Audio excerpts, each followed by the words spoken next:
And again, it doesn't always feel like a bunch of stuff is happening or going on, but I mean, who wouldn't want to enter into the rest of God, and enjoy that? Yeah, that's great. In the world that we have, the amount of stress we're under, and to just have some time for you. I mean, and that may sound selfish, but just for you to connect with the one who loves us the most and knows what we need, even if it's almost like getting an infusion. You just sit there and allow it to happen without an agenda and without trying to pray for anything or anybody. It's really about being with God. Welcome to the Kindling Fire. My name is Troy Mangum. God is preaching a sermon to the world through people's lives. People's experience, history, and testimonies all point to some amazing attribute of God that you too can experience. I interview revolutionaries, fire starters, and troublemakers. This podcast is here to be a voice of encouragement in your life. A voice that says, with God you can, and with God you will step into the abundant life. So let's get rolling. So today on the Kindling Fire, you guys are in for a treat. So I have a friend of mine named Tom Benner on the show. Thank you, Tom, for coming on. Thank you for inviting me. So Tom and I know each other through Zoe Ministries, and there's many folks that have been on the podcast through Zoe Ministries, and so I have learned a lot from Tom. Tom is one of the speakers at the Heart of a Warrior retreats, and he is a deep well. He's a deep well, and today we're going to be talking about some really exciting topics, but before that, let's just to get to know you a little bit, Tom. Why don't you tell everybody just a little bit more about yourself? I am a business owner. Started out in 1980 as a stonemason, learning the journey of that craft, sort of as a one-man show, and had just recently married my wife Pat, who had 4 kids at the time, and so it was a bit of a leap of faith, to say the least, but love doesn't calculate stuff. It just jumps. And that's sort of how we got together. And through the years, we've trained guys, taught guys, developed the business over the years. And now I'm kind of in the transition out. And one of my sons, my youngest son, he's now pretty much the tip of the spear of the company. And I get to just be in the back office administration and that type of thing. So it's really good. I mean, I don't have to just cold turkey quit, but I can still be involved and yet have a lot more freedom. So, and that has given me the opportunity to be involved with Zoe Ministries, which is my primary place of sharing my faith and heart and my journey. And friendship with those guys has been just transformational for me, actually. Just friendships that we've developed and the kind of the way we've gone after healing of our stuff, from the past. And we all have some, and it's really great to have people that are willing to do that with you. And it's borne tremendous fruit in terms of freedom for my heart, my ability to connect with people more freely. I was kind of shut down a little bit socially just because of some of the stuff in my story. But anyway, just here I am. And so we're going to talk a little bit about some things that have been hugely helpful to me, particularly. And this is one of the key ingredients for healing is really experiencing God's love and believing that I'm loved by Him. And part of my story with my dad growing up, and he had his story, but still, there wasn't a lot of impartation of value and worth and identity into me. So that was one of the things actually I was searching in the world for until I met Christ and discovered that that's really the true source of that, and had a very cataclysmic encounter with Jesus at an Amway rally, Sunday morning Christian service that God really started working on me the night before, and it's a long story. Really don't want to go into it completely here because I want to move on to the other topic of the day. But it took me from a person who was probably the last possible candidate to be a Christian, had sort of firmly set in my heart that this is not for me, to one that just jumped in with both feet because of the power of the encounter. It was just undeniable that I had met God, and I was being taught this is who Jesus is. This is you can live in this and you can grow in this more and more. So that went on, and I jumped into church and did that very faithfully. Got into church leadership, was a chairman of the school board. We had a Christian school. And fast forward 25 years, I came to this point where I just felt like there's something missing. I'm not feeling the love that I started with. Somehow I've lost my first love. You could put it that way. And so we got introduced to a couple of things where God was really on the move. There were some locations in the U.S. where one was in Brownsville, Florida, where there was this move of God that was just very, very out of the ordinary, and things were happening there. So I went there with my wife, and we got radically impacted, and a whole new excitement about our faith. But it was really more of a legalistic kind of culture. So it wasn't, I don't think, the ultimate source of growth for us. But what then happened is we got introduced to another one, which was in Toronto, at this church that was in an airport hangar. I think it's called Toronto Airport Church. And they were doing this process of the Father's love, which was what I needed. I needed to know that. I needed experience in that. So we went to a couple conferences, but one of the things they taught in that environment was this thing called soaking in God's presence.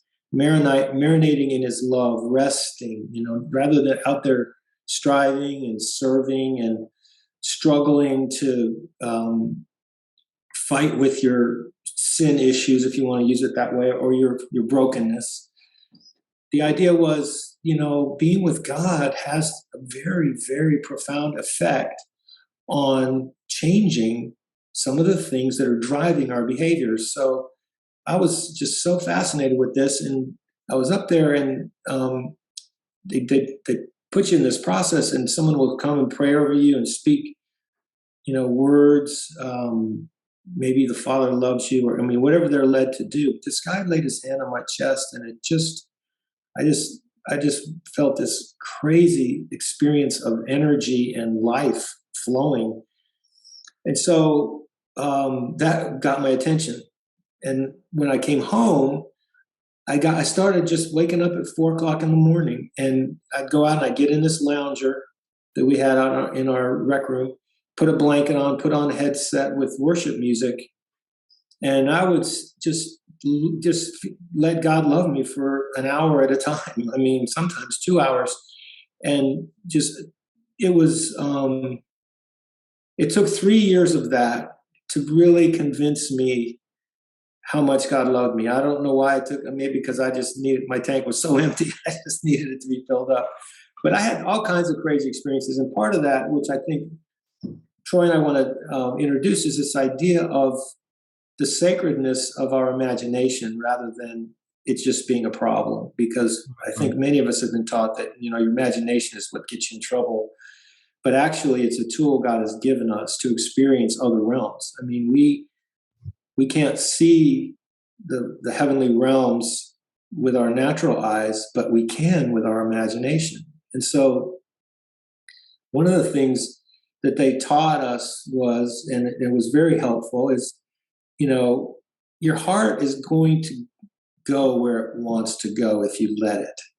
So I would just get in this environment and put myself there, and then my heart would want to create imagery of, like, there were times when I would be in this golden meadow of tall grass, running with Jesus, and playing, and he'd put me up on his shoulders and we'd laugh and we'd run around. This is where my mind and heart really wanted to go. And, some people would say, well, you're just making that up. But I think what happens is if we will open and allow our hearts to take us in, and then let the Spirit of God go from there. And then he just kind of takes you, to some really wonderful places. And that would just happen for me. My sister, I introduced her to it, and she had some similar father experience. She said for months and months, it was like she was an infant in the father's arms, and they would just be looking into each other's eyes. And that was where her imagination went. And that's what she needed. And that's what she really let me ask this.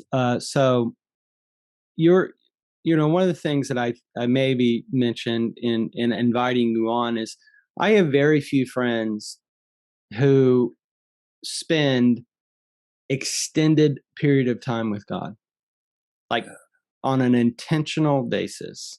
Right. And it could be life circumstances. Both you and I are older, and we don't have 5-year-olds running around and breaking and all this other stuff. That may be a part of that. But the question I have is, man, there's just so much goodness here. But let's just start with this practical piece. Okay.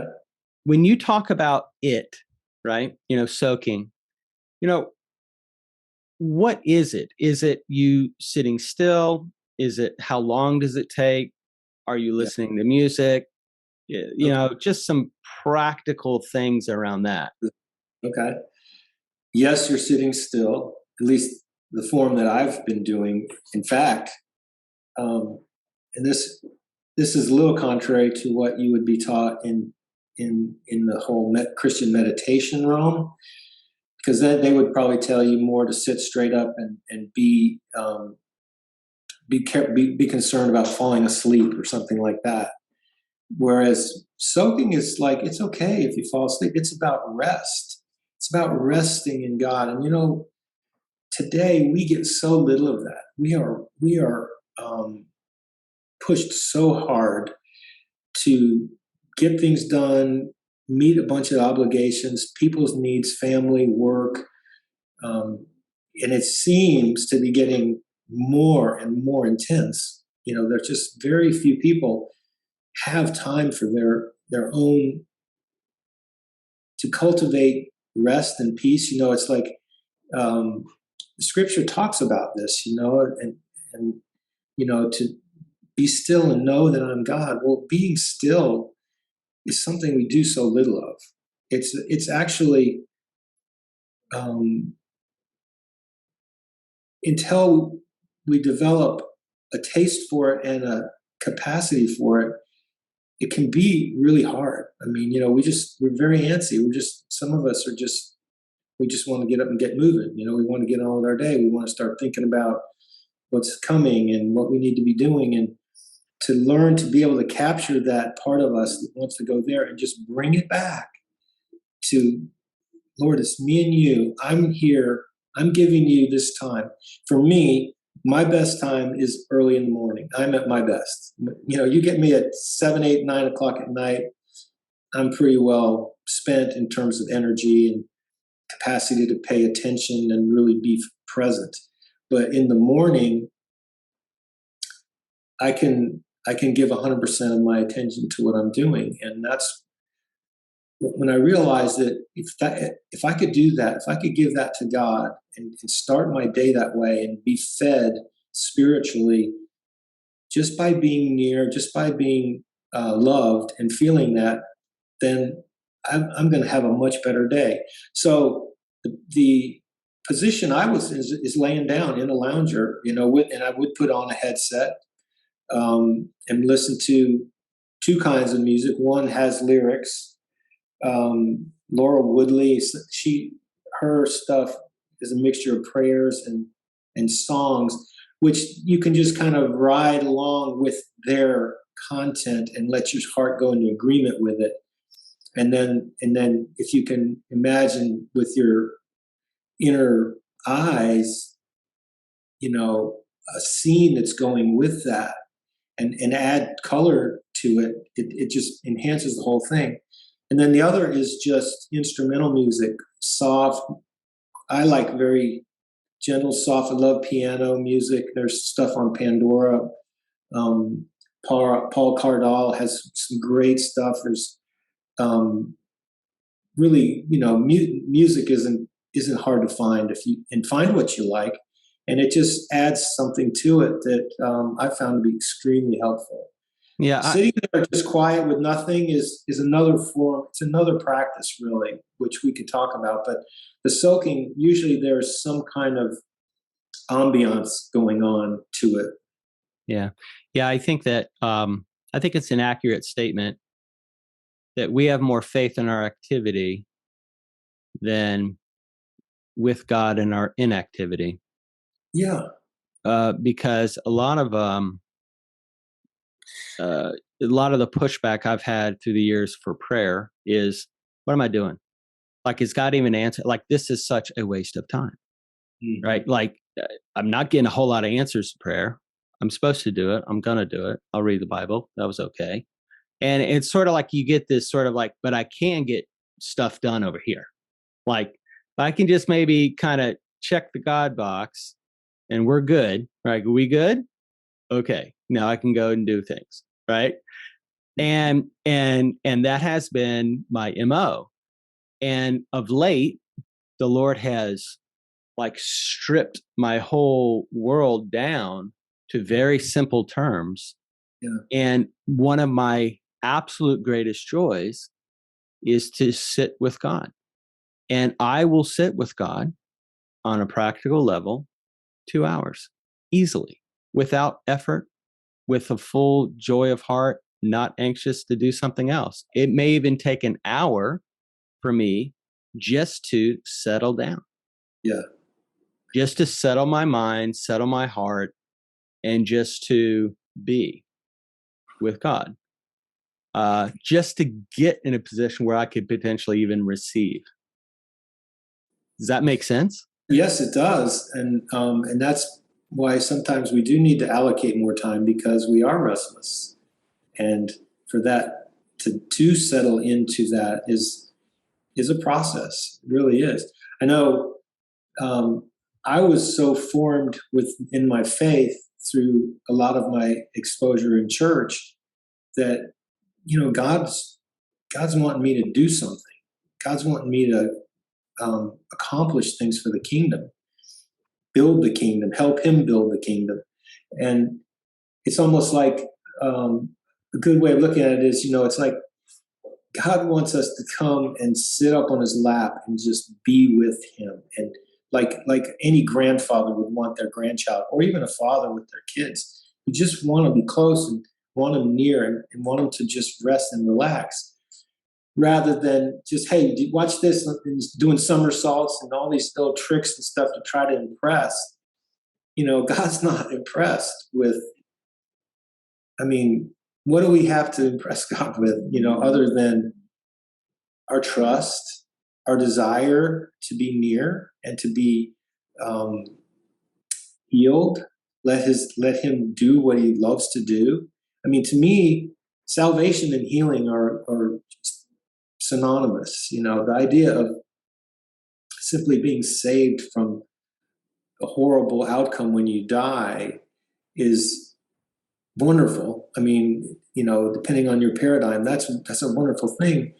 But we're going to be here a while on this planet, and we've been given this life, and we've been given these different ways of seeing that are unique to us and bringing parts of God to the world. And to be willing to absorb, to soak in God and absorb His affirmation and His wanting to just rearrange a few things in us that are the backstory and the drivers of some of our behaviors, our restlessness and our addictions. And wouldn't it be great to be able to just rest and relax in God rather than have to constantly be reaching for things to fill up our time or ease the pain or medicate, and we've all done it, and we all do it probably more than we wish we did. But I think this idea of soaking in God's presence is, I think, one of the biggest elements of healing by far. I mean, yes, breaking agreements with things you believe that aren't true, all that's really important too. But I really think that the mother lode comes when God can just get near to us and we can give ourselves over to him and he can start working on the deep heart. So does it look like for you sitting, we've talked about that, some kind of ambient music. Let's just take the non-guided version, right? So this would be no words. And in that state, what are you doing? Are you doing nothing? Are you letting go? Are you I'm trying to kind of dig in. Okay. Yeah, it's a great idea, because if you allow it, your mind's going to race everywhere. Right. It just does that. It's constantly talking. It's constantly distracting. So that's probably the biggest battle we're going to have, is letting go of that. So you are having to let go of all the chatter and continually, it's almost like a corralling your attention back to what it is you're doing and what it is you're wanting, what your intention is. So if your intention is to be with God, and our minds and its chatter keep pulling us away out to something else, a great skill set to learn, and this is what contemplative prayer is. It's just learning to draw your attention back to being with God.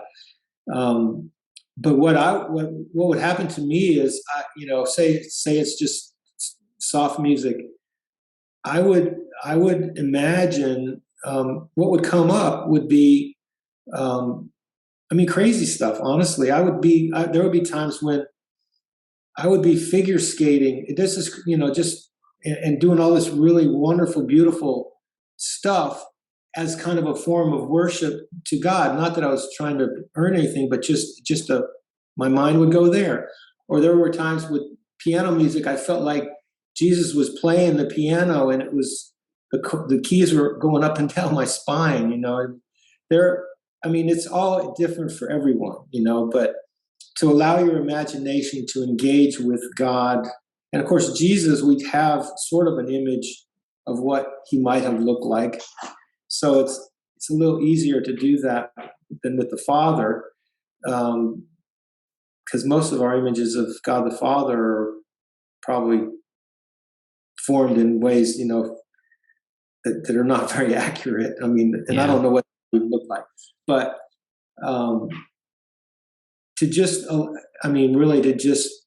to play and enjoy time with God, time with Jesus. And again, it's just a matter of, your heart kind of takes over. Yeah. It's just a wonderful thing. I think it's led by the Holy Spirit too. Yeah, man, it sounds wonderful, actually. What about the voice of God? Where is that in the mix of all this? I haven't really experienced God's voice in that setting a lot. It's been more visual. But, that's a whole other discussion, hearing God's voice, because mostly for me, it comes through a thought or an impression, or you just know something, you just get it. You don't even know why you know that. But probably the voice of God is a little misleading for a lot of people, because you think you're going to hear this,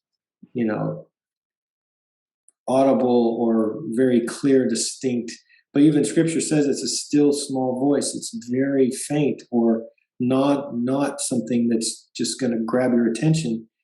It's almost like we have to just be quiet, and listen. And it usually comes through an insight or an understanding, or you get something, you connect, some dots get connected. Why this is like that? Why am I this way? Or or memories. That's another one that sometimes will come up that that have been buried, and because of the amount of rest we're in, some of the defenses of holding those things in these sort of cordoned off areas of our heart can start to come up. And I mean, you can find yourself just weeping, but not sadness, just being overwhelmed, by the nearness of God. Most people that you talk to that have had powerful experiences with God, it brings you to tears. It's just probably the most common response that I've had when I know God has, when I know He's near. That's what happened to me on that before I got invited into the kingdom and accepted Christ. I was overwhelmed by a talk this guy gave the night before about coming home. He was one of the successful people in that business, and super good looking guy, very successful athlete. Came home, got shot in the head by a robber, paralyzed through half of his body. And he was telling this story, and somehow God used that to just shake me to my core. I mean, it was almost like, son, do you really think you've got control? Do you really think you can control your life? And it just shook me. I mean, and then I went back to our hotel room and just literally started weeping, with no way to connect what was going on, so I went out and I walked and came back to the hotel about 2 a.m. And I knew they were going to have a church service, which we weren't going to go to. And I told my wife, she was waiting. I said, I want to go to that service. Oh, is this when you got saved? Yeah. And I said, I want to go. So good. She said, no.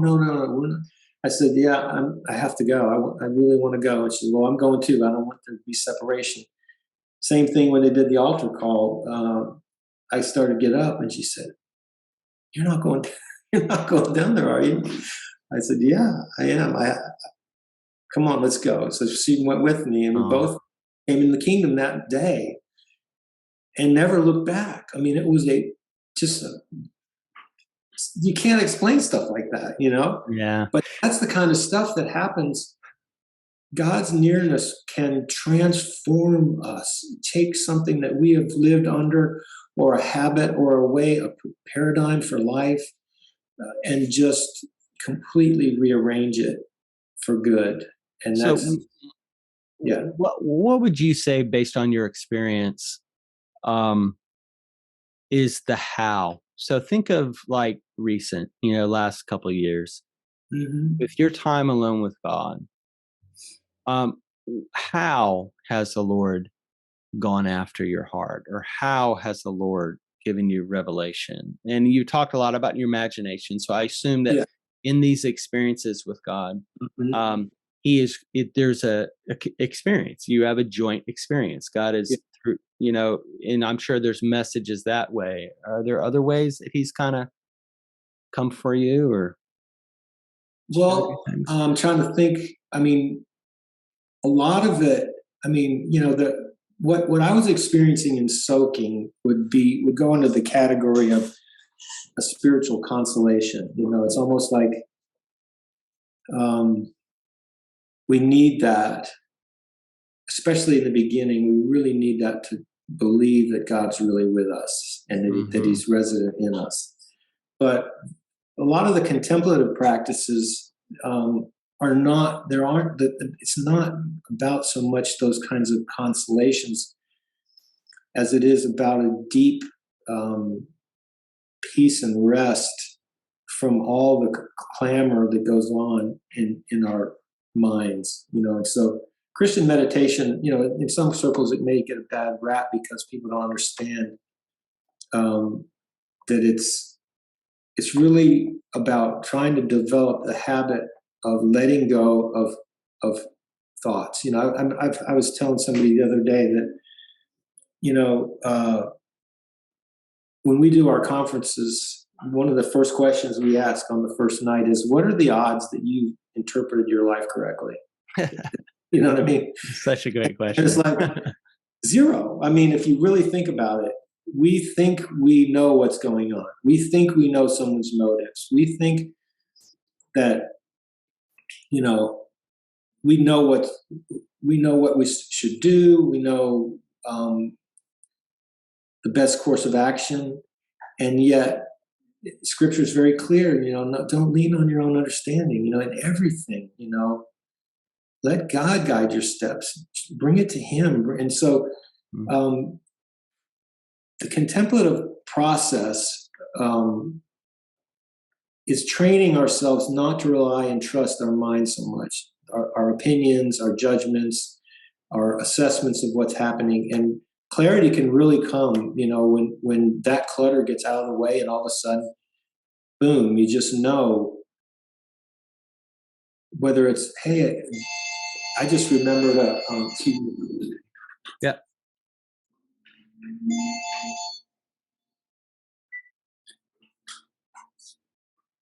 Clarity can come because you're not being hijacked by your own mind. We call it the false self. It's this patterned part of us that's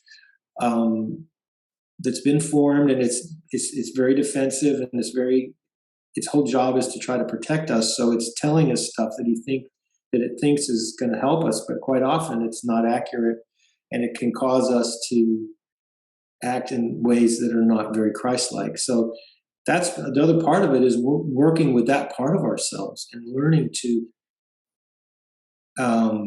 not listen to it by just taking your attention off of it. I mean, if my mind is going crazy about something, somebody offended me about, did something, and I know we've all been there. Something happens, and that voice will not shut up, and it keeps talking about it or making assessments or judgments, and learning to have the ability to let that go, again and again and again. That's what some of this practice is about. And coming back to, my intention is to be quiet and just be with God, because God doesn't even have to speak. I think it was John on the cross said,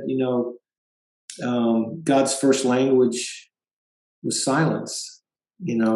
God speaks in silence, probably more than words or thoughts. And I know that doesn't make sense to our minds, but we intuit things, we know things, we get things quite often through other faculties. And that's part of what the heart is. The heart's an organ of perception. It's a way of, you know how it is. You walk into a room and you can feel people. Mm-hmm. You can feel the guy that's sitting over there and he's disconnected and would really love it if somebody came up and talked to him or engaged. And that kind of sensitivity, we do have those faculties. They're just not in play a lot, or we don't pay as much attention to them. So, that I want to ask this question. I know it's practical, but I want to ask it. Okay. How long do you spend time with God, and how often? Well, it really varies some, because sometimes I do it. A practice of most of the contemplative practices, they talk about 20 minutes. Is to do that kind of practice. 20 minutes is you'll be surprised how hard it is to even get a minute of silence. Yeah, within 20 minutes. Yeah. But that's my main thing that I do. I don't do the soaking as much now, because I do that, and then I love reading. There are a lot of things that I'm very curious about in Scripture, and how to look at Scripture, and to so I try to let God speak to me through that as well. I usually give a couple hours in the morning to God. And at least 20 to 30 of it is in kind of silent participation. And the rest of it is maybe writing things down that are coming, or, just finding ways to disengage from the world, which is pretty oppressive and pretty in our face all the time. Let me ask you this, and we're about to wrap up here. Some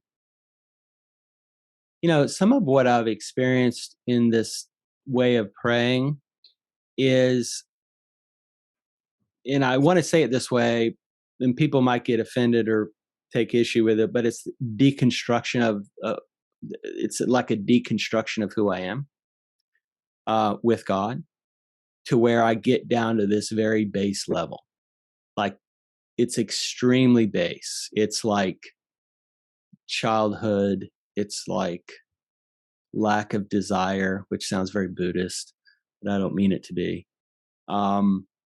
It's a very base existence with God. And then from that, it's like a blank whiteboard. Mm-hmm. What do you want to write? What do you want to write on the board, God? Where are we going today, God? I've told somebody recently, and I don't know if it's good or bad, it's just an observation. The level at which I do not pray for myself at this stage is crazy. Mm-hmm. I pray for the people I love. I let go of a lot of things that are creating lots of anxiety and issues with me. Yeah. And then I just kind of am like, all the other stuff, God, what do you know? So what I just described to you is kind of my experience, but can you resonate any with that, or does that make any sense to you? Well, yeah, because I think we do have to clear the deck of all that we think about who we are and what we're supposed to be doing, and really allow God space and time. And again, it doesn't always feel like a bunch of stuff is happening or going on, but who wouldn't want to enter into the rest of God, and enjoy that? Yeah, that's great. In the world that we have, the amount of stress we're under, and especially in the last few years, it's traumatic for many. There's many people that are dealing with quite a bit of trauma, from the fear of COVID to wearing a mask to not being able to socialize, to having your wedding canceled or not being able to have it, or graduations, or all those things. And to just have some time for you. And that may sound selfish, but just for you to connect with the one who loves us the most and knows what we need, even if it's almost like getting an infusion. You just sit there and allow it to happen without an agenda and without trying to pray for anything or anybody. It's really about being with God. And I think that's one of the hopes of my life right now, is I can live my life throughout the day with God more and more, so that I'm not just going off and getting disconnected and doing my thing, and then, oh yeah, I forgot, I actually have this beautiful relationship with the Father who cares and wants to guide me, and I'm not even asking any questions. I'm not even engaged. I've just been completely under this spell of the world for 8 hours, and now I'm home and I realize, wow, that was crazy. Because we live like that, and I want to live connected, and I think we all do. This idea of union with Christ in us, with us, having the mind of Christ, that's a different life than what's happening for most people in the world today. Yeah, I know you're a fan of Graham Cook, and the whole idea of moving from rest. What you're talking about is kind of like you live from rest. It's like that you're in a state of rest with God, and then from that you go out from there. And hopefully come back to it multiple times when you leave it, because we get jerked around. Yeah, that's the truth. Well, Tom, I tell you what a treat, man. Thank you so much for sharing a little bit of your relationship with God and what it looks like and feels like. And it sounds fun. Thank you for the invitation. I enjoyed being with you. Hey guys, thanks for listening to the podcast. I am doing a YouTube channel, so we do video formats of these podcasts, and we'd love to have you look there. Okay guys, until next time, be awesome.